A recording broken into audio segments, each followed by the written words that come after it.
Hai adik-adik peserta MPLS SMP Dharma WK.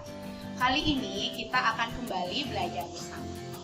Tapi sebelumnya, Ibu akan memperkenalkan diri terlebih dahulu. Nama Ibu Mikomang Triwandari, biasa dipanggil dengan sebutan Bu Wanda. Nah, kali ini kita akan belajar tentang materi HIV/AIDS dan nafsa. Sebelumnya, dari kalian, apakah sudah tahu apa itu HIV/AIDS dan apa itu nafsa?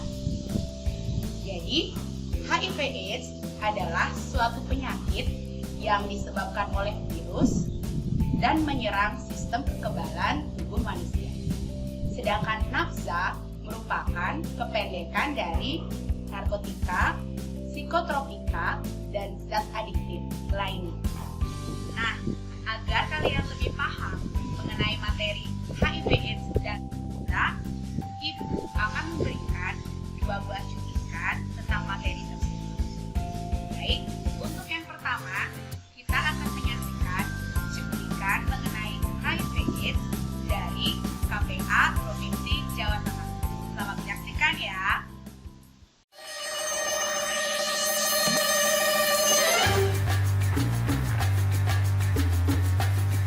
Apa itu HIV dan AIDS? HIV atau Human Immunodeficiency Virus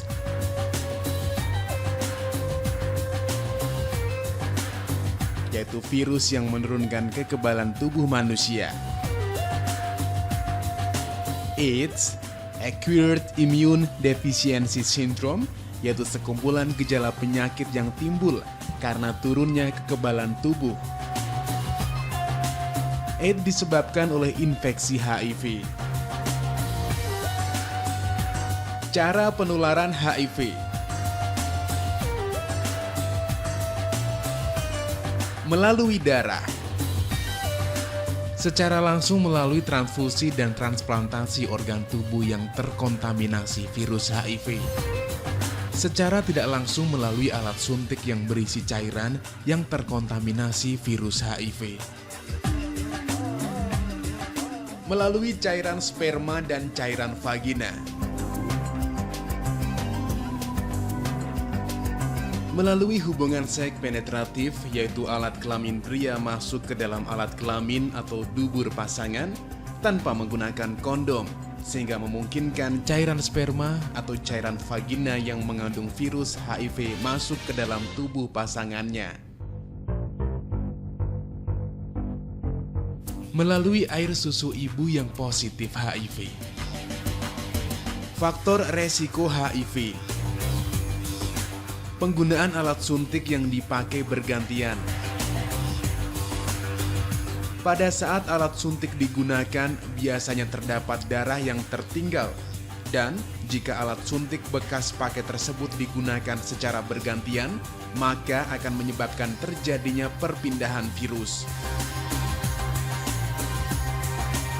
Kegiatan seks beresiko.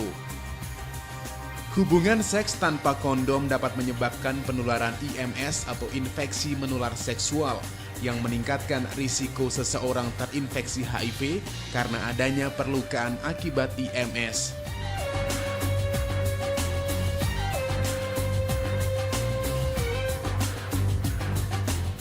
Perjalanan HIV menuju AIDS. Tahap pertama. Periode jendela 1-3 bulan. HIV positif rata-rata selama 5-10 tahun. Tahap ketiga. Gejala mulai muncul lebih dari 1 bulan. Tahap keempat. AIDS. Hal-hal yang tidak menularkan HIV. Hidup serumah dengan orang yang terinfeksi HIV. Berenang. Berjabat tangan. Makan bersama. Berciuman. Berpelukan. Gigitan nyamuk atau serangga. Hubungan sosial biasa tidak memungkinkan terjadinya pertukaran cairan tubuh yang dapat menularkan HIV. Pengenalan tes HIV atau VCT, Voluntary Counseling and Testing, diartikan sebagai konseling dan tes HIV sukarela.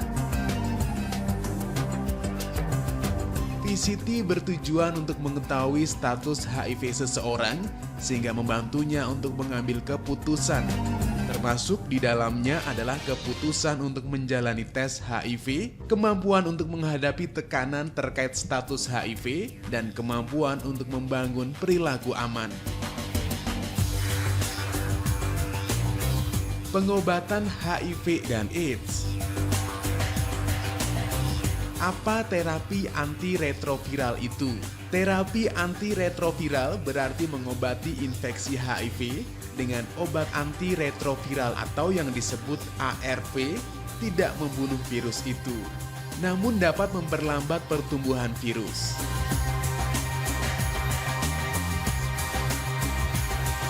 Cegah HIV dengan abstinentia, yaitu tidak melakukan hubungan seks sebelum menikah. Be faithful, yaitu setialah pada pasangan dengan tidak berganti-ganti pasangan. Kondom, yaitu gunakan kondom jika melakukan hubungan seks beresiko. Don't drug, yaitu jangan terlibat narkoba dan tidak memakai jarum suntik bergantian. Education, yaitu perbanyak membaca dan mempelajari tentang HIV dan AIDS secara benar. Nah, tadi kalian sudah menyaksikan cuplikan mengenai HIV/AIDS. Bagaimana? Menarik bukan? Dan pastinya sudah membuat kalian lebih mengerti mengenai apa itu HIV. Selanjutnya, Ibu akan memberikan 3 buah pertanyaan mengenai HIV. Tolong disimak dengan baik ya. Pertanyaan pertama. Apa perbedaan antara HIV dan AIDS? Pertanyaan kedua, bagaimana cara penyebaran dari HIV/AIDS? Dan pertanyaan ketiga, HIV/AIDS bisa dicegah dengan melaksanakan metode A, B, C, D, E. Tolong kalian jelaskan apa itu A, B, C, D, E. HIV/AIDS salah satunya bisa ditularkan melalui jarum suntik yang digunakan oleh pengguna narkoba. Narkoba itu atau narkotika merupakan salah satu dari jenis nafza. Tentunya kalian sudah tahu kan nafza itu apa, tapi belum paham pasti dong sepenuhnya apa itu nafza. Jadi Ibu kali ini akan memberikan cuplikan mengenai nafza. Nanti kalian akan menyaksikan mengenai nafza yang akan disampaikan oleh Kak Bintang. So, selamat menyaksikan. Polisi menangkap artis X atas dugaan penggunaan narkotika. Anak konglomeratnya dipidana penjara 2 tahun karena menjadi pengedar sabu-sabu. Jumlah pengguna zat psikotropika terus meningkat. Sekitar 15.000 jiwa melayang sia-sia setiap tahunnya. Duh, serem banget ya berita pagi-pagi gini ya.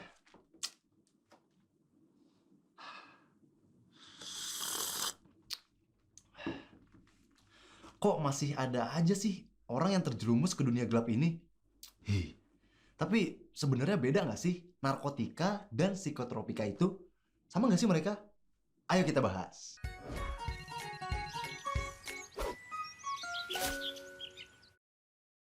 Narkotika, psikotropika, dan satu lagi nih, zat adiktif, sering disebut dengan istilah nafza. Tapi ketiganya ini sedikit berbeda.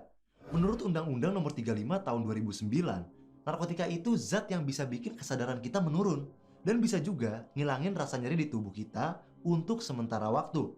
Kayak obat bius gitu deh. Nah, narkotika bisa berasal dari tanaman, biasanya disebut narkotika alami. Terus bisa juga berasal dari zat yang bukan tanaman, yaitu narkotika sintetis, zat yang sepenuhnya dibuat oleh manusia pakai zat kimia. Dan ada narkotika semi-sintetis yang berasal dari zat opium. Opium ini asalnya dari tanaman poppy atau Papaver somniferum. Tapi kemudian diolah lagi jadi zat-zat narkotika. Kalau psikotropika beda lagi nih. Psikotropika itu zat atau obat yang bisa mempengaruhi kerja susunan saraf pusat kita. Hasilnya, dia mempengaruhi aktivitas mental dan perilaku orang tersebut. Biasanya bakal lebih hiperaktif gitu. Sama kayak narkotika. Psikotropika bisa berasal dari sumber yang alamiah maupun sintetis. Contohnya, ekstasi dan sabu-sabu. Nah, kadang orang awam gak bisa bedain nih, mana yang narkotika dan mana yang psikotropika. Perbedaan mencoloknya adalah, kalau narkotika, dia bakal nurunin atau bahkan ngilangin kesadaran penggunanya. Kalau psikotropika, dia justru bakal buat penggunanya makin aktif karena pengaruhnya. Terus ada satu lagi nih, zat adiktif. Dia itu semua jenis zat atau obat yang kalau dipakai terus-menerus bakal buat seseorang ketagihan atau adiksi. Ini mirip kalau kamu main game online, karena seru banget jadi ketagihan. Kalau dilihat dari sejarahnya nih, nafsa sebenarnya udah dipakai dari zaman dahulu kala. Pada tahun 2000 sebelum Masehi di Sumeria, tumbuhan Papaver somniferum yang sekarang jadi sumber opium sebenarnya udah banyak dikenal. Zaman dulu, orang-orang pakai serbuk sari dari opium ini buat ngilangin rasa sakit. Terus mereka juga pakai buat berburu, karena serbuk sari tersebut bisa membius hewan-hewan buruan. Terus di 330 tahun sebelum Masehi di India, tumbuhan candu dipakai sebagai bahan makanan yang bisa memberikan efek relaksasi. Mungkin teman-teman bingung, efek nafsa ini ada bagusnya juga ya? Tapi kok malah sekarang banyak yang dilarang? Nah, sebenarnya zat psikotropika ini banyak manfaatnya dalam dunia medis atau kedokteran. Tapi kalau penggunaannya disalahgunain atau melebihi dosis yang dianjurkan, malah bakal ngasih efek yang sangat berbahaya bagi kesehatan sendiri, bangsa, maupun negara. Nah, berdasarkan efek yang dihasilkan, zat-zat nafsa bisa dibagi ke dalam 3 golongan, yaitu stimulan, depresan, dan halusinogen. Yang pertama, golongan stimulan. Sesuai namanya, zat ini menyebabkan organ tubuh kayak otak dan jantung terangsang untuk bekerja lebih cepat. Gimana sih sebenarnya zat stimulan ini bekerja? Jadi, waktu tubuh ngerasa capek, misalnya kamu habis lari maraton atau habis nyangkul di sawah, tubuh kamu bakal ngasilin zat adenosin. Nah, kalau reseptor di otak kita ketemu sama adenosin, otak kita bakal tahu kalau kita lagi capek dan bakal nyuruh kita buat istirahat. Kalau capek enaknya kan istirahat ya. Tapi kalau seorang pengguna terpengaruh sama zat stimulan kayak sabu-sabu, ekstasi, kokain, atau kafein, mereka bakal kesulitan buat istirahat. Zat-zat terlarang tadi punya struktur yang sama dengan adenosin. Hasilnya, reseptor di otak malah nerima zat-zat tadi. Jadinya, bukannya bakal ngerasa capek, malah tubuh penggunanya bakal ngerasa lebih berenergi dan happy banget. Nah, saat konsumsi zat ini dihentikan, reseptor bakal berikatan dengan banyak adenosin lagi, yang akan menyebabkan tingkat kelelahan jadi lebih tinggi. Saat itulah, para pengguna nafsa bakal ngerasa lebih banyak ngebutuhin zat stimulan ini. Jadinya, mereka malah jadi kecanduan. Lain lagi ceritanya, kalau zat stimulan masuk ke aliran darah, dia bakal ningkatin aliran darah sehingga jantung akan bekerja lebih cepat. Kebayangkan ya, kalau biasanya kalian lari 1 km setiap hari, terus dinaikin levelnya jadi 10 km per hari, pasti bakal capek banget. Sama aja kayak organ. Kalau terus ditingkatkan kinerjanya, organ kita bakal lelah, rusak, malah bisa-bisa menyebabkan kematian sel organ. Waduh. Salah satu contoh yang deket banget dengan kita nih, si kopi hitam yang elegan ini. Kamu pasti udah pernah minum kopi kan? Kalau habis minum kopi, rasanya bakal berenergi dan gak ngantuk lagi kan? Nah, kopi punya kandungan berupa kafein yang merupakan zat stimulan. Tapi jumlahnya cuma sedikit kok. 1 gelas kopi mengandung kurang lebih 150 mg kafein. Sedangkan batas normal konsumsi kafein adalah 150 mg per kilogram berat badan. Artinya kalau berat kamu 50 kg, kamu bakal overdosis kalau minum lebih dari 50 gelas kopi per hari.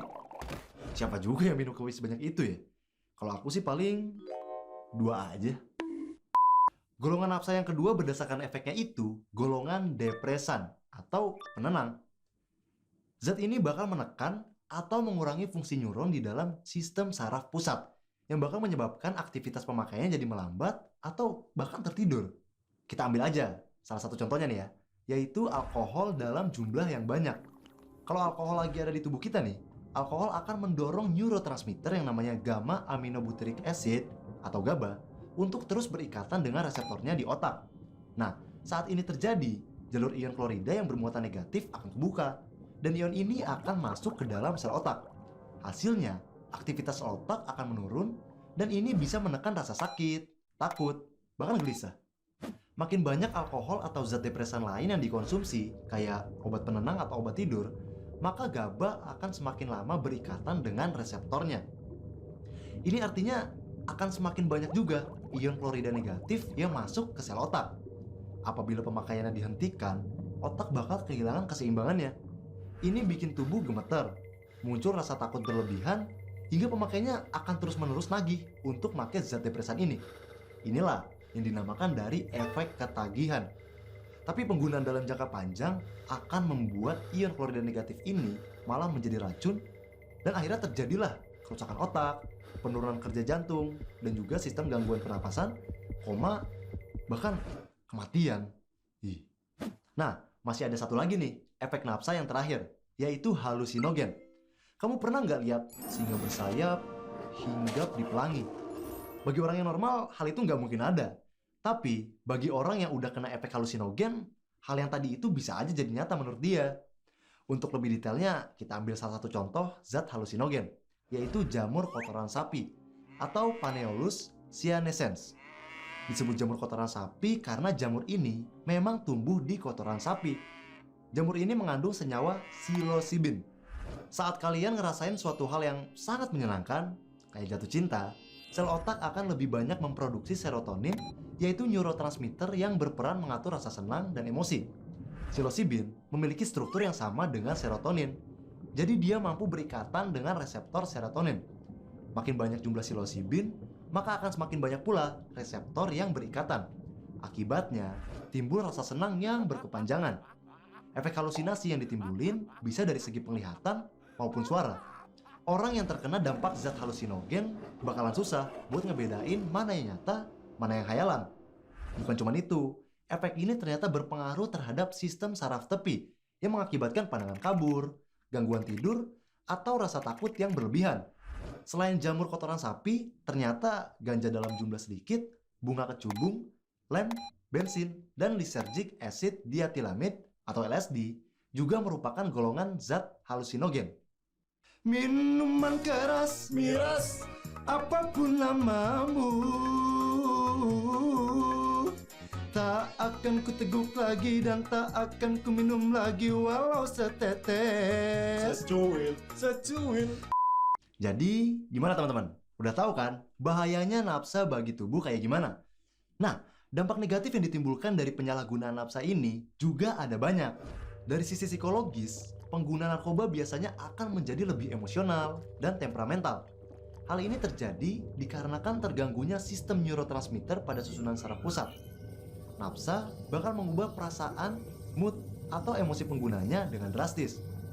Jenis narkoba tertentu, terutama alkohol dan sabu-sabu yang termasuk kelas uppers, bakal memunculkan perilaku agresif yang berlebihan dari si pengguna, dan seringkali mengakibatkannya melakukan perilaku atau tindakan kekerasan. Kemampuan berpikir rasional penggunanya juga bakal turun drastis tuh. Selain psikologis, nafsa juga menyebabkan gangguan fisik pada tubuh kamu yang disebut gangguan fisioneurologik. Dia bisa mempercepat atau malah memperlambat denyut nadi, jantung dan paru-paru, yang ujung-ujungnya bisa menyebabkan kematian. Uniknya, kalau kamu pernah kecanduan tapi tiba-tiba berhenti, gangguan fisioneurologik bakal tetap ada. Biasanya, rasa sakit akan menyelimuti sekujur tubuh. Kayak flu berat gitu deh. Nah, ada juga nih dampak ekonominya. Bisa nebak gak? Dia itu bikin kantong kita jebol karena ngabisin banyak banget uang. Kabarnya, harga nafsa ini bisa ratusan ribu sampai jutaan rupiah per gramnya. Kalau satu mangkok bakso harganya 10.000, berarti bisa beli 10, bahkan ratusan mangkok bakso. Mendingan bakso nggak sih? Udah sehat, lezat, berkhasiat lagi. Terakhir, ada juga dampak dari segi sosialnya. Tentunya kalau kamu ketahuan ngedrugs, itu bakal ngerusak hubungan kekeluargaan dan pertemanan di lingkungan sekitar. Kesehatan masyarakat sekitar juga bakal kepengaruh karena penularan HIV, hepatitis, dan tuberkulosis akibat penggunaan jarum suntik yang berulang. Nah, karena pengaruh negatifnya banyak banget, pemerintah sendiri telah melakukan pemberantasan narkoba dengan membentuk Badan Narkotika Nasional dan undang-undang yang mengatur penggunaan narkotika di masyarakat. Masih ingat kan video yang di awal tadi? Undang-Undang Nomor 35 Tahun 2009. Nah, dasar hukum tentang penyalahgunaan nafsa tertuang jelas di sana. Makanya, kalau ada yang menyalahgunakan nafsa kayak di berita-berita yang tadi, mereka bakal ditangkap sama Pak Polisi. Jadi, say no to drugs, katakan tidak pada narkoba, dan ayo perangi narkoba. Kita harus bisa membentengi diri kita dari nafsa, dan itu dimulai dari pendidikan. Nggak cuma di sekolah aja, tapi kamu juga bisa cari informasi melalui media yang terpercaya. Karena kalau kita ngerti bahaya dari nafsa itu apa, udah pasti kita bakal menjauhi nafsa. Contohnya nih, dengan membatasi pergaulan kita dengan kelompok pengguna nafsa, menolak segala tawaran penyalahgunaan nafsa, melaporkan apabila ada hal-hal yang mencurigakan di sekitar kita, dan menciptakan kesadaran, kepedulian, kewaspadaan, perilaku, dan hidup sehat tanpa nafsa di lingkungan sekitar kamu. Itu bisa dimulai dari keluarga dan teman-teman kamu sendiri. Oke teman-teman, hari ini kita udah belajar kalau nafsa itu terdiri dari narkotika, psikotropika, dan zat adiktif. Kita juga udah belajar tentang sejarah penggunaan nafsa, terus efeknya dalam tubuh sebagai stimulan, depresan, dan halusinogen. Terakhir, kita belajar tentang dampak dari zat psikotropika dari segi gangguan fisik, psikologis, ekonomi, dan sosial. Ingat ya, sekali lagi, say no to drugs. Sampai ketemu di video selanjutnya. Bagaimana adik-adik? Penjelasan dari Kak Intan tadi sudah dimengerti kan? Pastinya sudah menambah wawasan kalian tentang nafsa. Karena sudah mengerti, maka sekarang saatnya Ibu akan memberikan 2 buah pertanyaan terkait dengan nafsa. Seperti tadi, tolong disimak dengan baik ya. Pertanyaan pertama. Apa kepanjangan dari nafsa? Dan pertanyaan kedua, berikan 2 kiat kalian sebagai generasi muda agar terhindar dari penyalahgunaan nafsa. Bagaimana? Mudah kan untuk dijawab? Soal-soal yang tadi silakan kalian jawab dalam selembar double folio dengan mencatat soal, kemudian disertai dengan jawaban yang sesuai. Baik, demikianlah materi kita untuk kali ini mengenai HIV/AIDS dan narkoba. Semoga kalian semakin bisa mengerti apa sebenarnya bahaya dan bagaimana cara menanggulangi agar terhindar dari hal-hal tersebut. Semoga Tuhan selalu melindungi kita dan menghindari kita dari segala hal-hal yang bersifat negatif. So, stay positive and stay healthy. Dadah!